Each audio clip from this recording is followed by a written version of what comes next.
आज पंजाब के अंदर जो हालात बने हुए हैं, एक तो गैंगस्टरवाद इतना बढ़ गया है, हर हफ्ते कोई ना कोई खबर हमें आती है उसकी। दूसरा, जो हमारा साड़ा खिड़ता पंजाब होता था, आज उसकी परिस्थिति ये है कि ज़्यादा से ज़्यादा यूथ जो है वहाँ रहना नहीं चाहता। तो अगर नशे की तस्करी और नशे का इतना बड़ा काम और साथ ही साथ में पलायन चल रहा, तो जिस स्टेट में उसका यूथ ही नहीं रहता, उस स्टेट का क्या भविष्य होगा।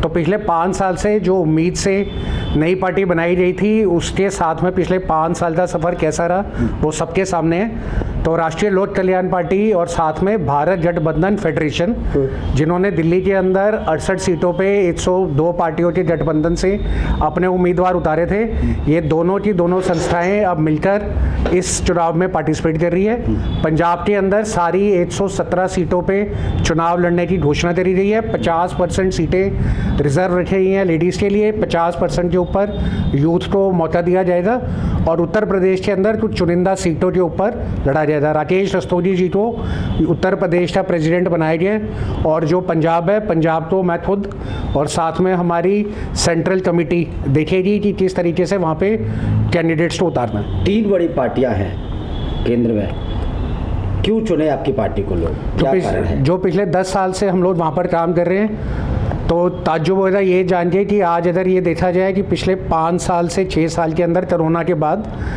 किस ऐसी संस्था ने सबसे ज़्यादा काम पंजाब के अंदर करा है, तो शायद वो पंजाब गवर्नमेंट ने भी नहीं करा होगा जो हमने करा है। उसके सारे दस्तावेज पब्लिक डोमेन में अवेलेबल हैं। 25 से ज़्यादा प्रेस कॉन्फ्रेंसेस और प्रोजेक्ट्स जो हम लोगों ने करे हैं वो दर्शाते हैं कि किस तरीके से हम बदलाव ला सकते हैं। दूसरा, जो हम लोगों ने फिरोजपुर के अंदर 35 केमिस्ट का ड्रग कार्टेल एक्सपोज करा, prime minister office, home minister office और प्रेसिडेंट के पास पूरी रिपोर्ट बना के दी और NIA का वहाँ पे छापा पड़ा। पहली बार ऐसा हुआ कि किसी इंडिपेंडेंट नॉन पॉलिटिकल आउटफिट ने वहाँ पर जाके ये इन्फॉर्मेशन निकाली और ये करा। तो बढ़ चढ़ के वहाँ की संगत का हमें सपोर्ट है और साथ ही साथ में जो संगत पिछले 8-9 साल से हमारा ग्राउंड लेवल पे काम देख चुकी है, उनका भी ये कहना था कि अगर आप सत्ता में नहीं आते तो इन चीज़ों का हल परमानेंटली नहीं निकल सकता। तो इस बदलाव के लिए 117 सीटों के ऊपर राष्ट्रीय लोक कल्याण पार्टी और भारत गठबंधन फेडरेशन अपने उम्मीदवारों को उतारेगा। संगत से क्या अपील है आपको?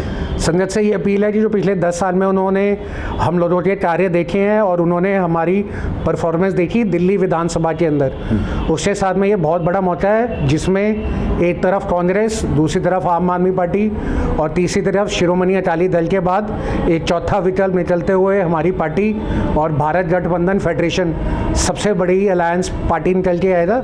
साथ में मैं बताना चाहूँगा 53 इंडिपेंडेंट कैंडिडेट जो इलेक्शन लड़ने जा रहे थे पंजाब में और 17 जत्थेबंदियाँ यानी ऐसे पॉलिटिकल आउटफिट जो अपने उम्मीदवार दे रहे थे, वो सब भी हमारे साथ जुड़े हुए हैं। तो ऑलरेडी ग्राउंड पे उतरने से पहले और अनाउंसमेंट से पहले ये 53 इंडिपेंडेंट कैंडिडेट्स और 17 पार्टियों का, भारत गठबंधन फेडरेशन का और राष्ट्रीय कल्याण पार्टी का बहुत बड़ा मंच है जिसको अब पंजाब के आने वाले चुनाव में और साथ में उत्तर प्रदेश के चुनाव में आप एक बदलाव की तरह दिखेंगे। ठीक है, चलिए, शुक्रिया, थैंक यू।